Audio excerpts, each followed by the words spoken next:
Hello, everyone. Welcome back. So, obviously, it's getting up here for me. It's getting close to rifle season. I'm super excited. My dad's coming up here from South Louisiana to hunt up here with me, and that's gonna be really fun. Deer season's always a great time for us to be able to, get back to our roots and things that we enjoy doing and spending time in God's great outdoors and all that stuff. So, also, but the purpose of this video is I just sent a police report to my recruiter. I've talked to y'all about it in previous videos if you've kind of followed along. I had some issues with this girl. She was doing drugs in my house around my kids, stuff like that. Nothing crazy, but it was just Xanax, but she was still acting like a complete dopehead. So I kicked her out. She threw a fit, and in the midst of all that, her glasses got broke when she tried to rip them out my hand. She got mad, called the cops, said that I did a bunch of stuff to her, purposely scratched herself on the arm a whole bunch, and it was obvious from the pictures that the police took that they were self-inflicted. She said that she supposedly got the scratches or bruises, but it wasn't bruises. It was definitely self-inflicted scratches that were really close together. Like bruises, when you grab somebody, it just leaves your fingertip prints and like little circle bruises. But this was like scratches. And so I also made a handwritten statement along with all this stuff for my recruiter. That way she could make sure that the person reviewing it at MEPS would take note of the pictures to look at them, make sure that they understand that they do look like self-inflicted scratches. Because that's what they are. So during the midst of all this whole turmoil with this girl, I observed her scratching herself. I was like, you're an idiot. But I still went to jail because her glasses got broken. She recanted her statement because she was afraid to testify in court falsely and possibly get in a lot of trouble for lying. I had forgotten up until just a day or two ago. I should have said something to our recruiter, but I did remember her bragging to certain persons at her work about getting me in trouble, and those people actually came to me and told me, "Hey, man, this girl told us that she was plotting against you and that she got you in trouble," and she was all proud of it.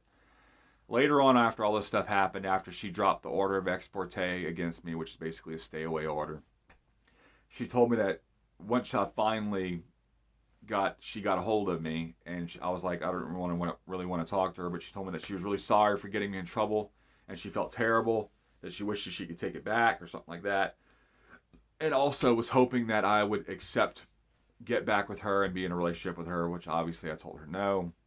I just didn't want to have to deal with a drug head that was going to, get me in trouble, try to get me put in jail because of spite, because I wouldn't, give her stuff whenever I was kicking out. She wanted, my late wife's clothing. Who wants, I don't know what was wrong with this girl. But anyway, so there was those issues, and generally, if you go through have a domestic charge, which mine was dropped because she did recant her statement. It wasn't nothing. They didn't drop it because I agreed, took a plea bargain to a lower thing or anything like that. Even if you get that, you can't get into the military. But luckily, in my case, she recanted her statement. It has nothing to do with the court lessening my charge or anything like that. It was directly having to do with this girl being afraid to testify in court against me. So I'm hoping all that stuff works out. From all of the research I've done, the only way that this can make it so you can't get in is if, and by the way, I'm going in the Navy. But the only way that this makes it so you can't get in is if I would have accepted a plea bargain, or it would have been expunged because of I paid a fine or did something to get it taken away. But in my case, I didn't do any of that. The girl just took it back and was, basically in different ways kind of admitted to lying, and things like that. What would definitely make it better for me is if I could get a statement written from her stating that, that she was dishonest, she was under the influence of drugs or whatever. My recruiter would be able to use that, but I have no way to contact this girl or anything like that. So that makes it a little rough, but I still believe that I'm covered by military laws as far as their procedures and dealing with stuff like this and who can get in and who can't. So if you are in a similar situation like to what I am, dealing with something that is domestic that you were charged with but were not convicted of, and the reason, and you're no longer, there's no charges pending, that they were dropped because the girl admitted to being dishonest, or the girl just recanted her statement and wasn't clear why.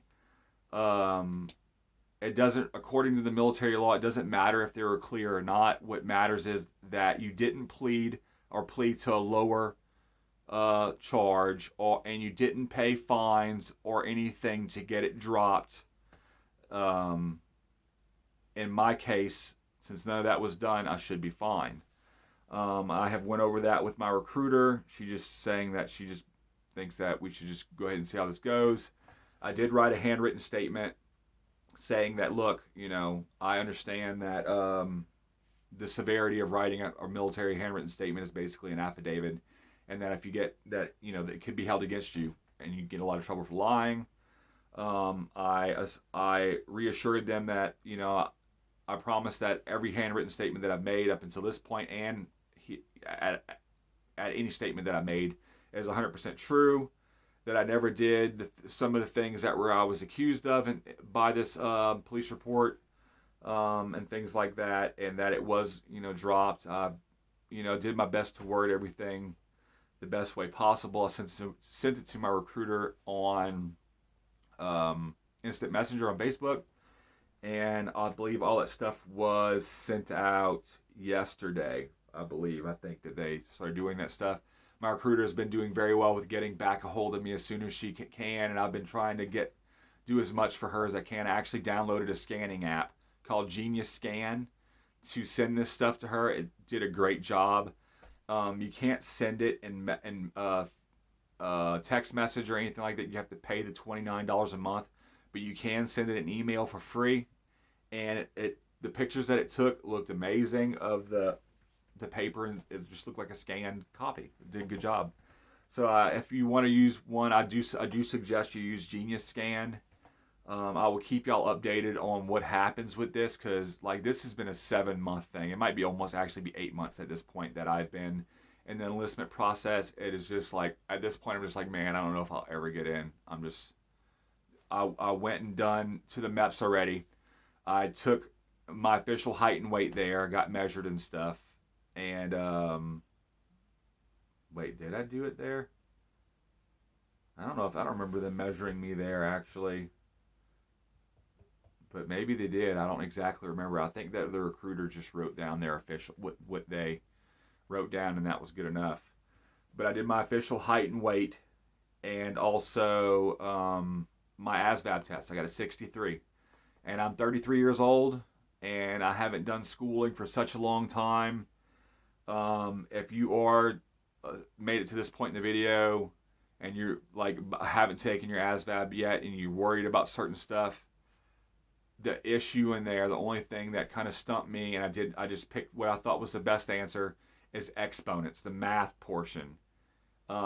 Definitely go and study your exponents, which is just y equals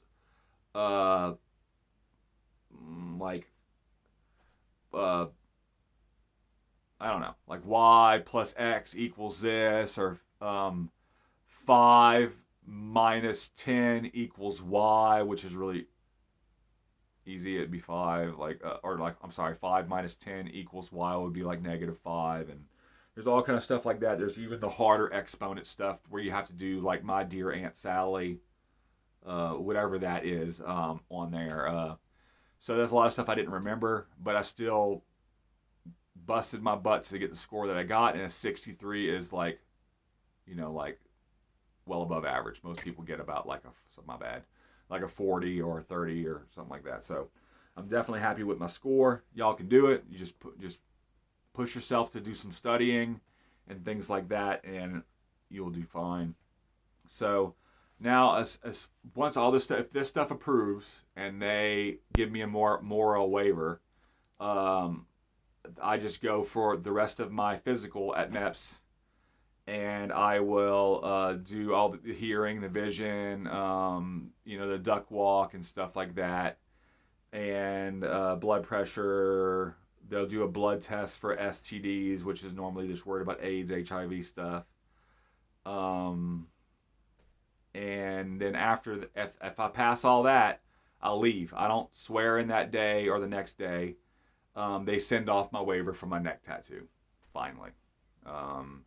And if that passes, I'll go back. And at that point, I'm in. I'll swear in. I think they'll have to do my fingerprints. If there's any discrepancies in my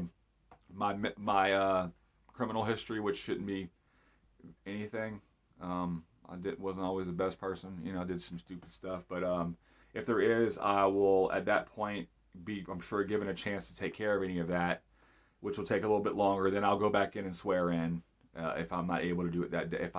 If nothing comes back, I'll swear in that day, and then I'll sit down with a Navy liaison and pick my rate and my ship-off date. Your ship-off date comes with your rate. So, if you're wanting something that ships off a little later, you might have to pick a different rate than what you really want. If you want something that ships sooner, whatever. I mean, I have a pretty broad horizon of things that I'm interested in.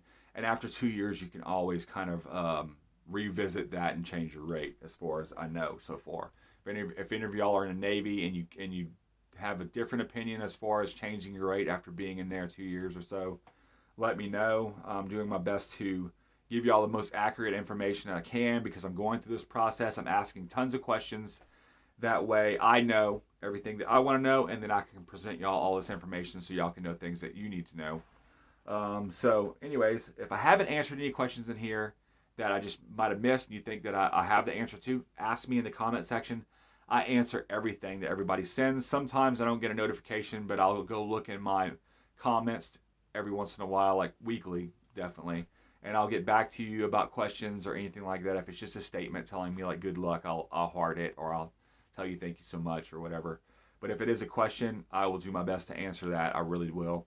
So as always, y'all, God loves you. Jesus loves you. I love you too. And like and subscribe, and I'll see you next time. Bye-bye.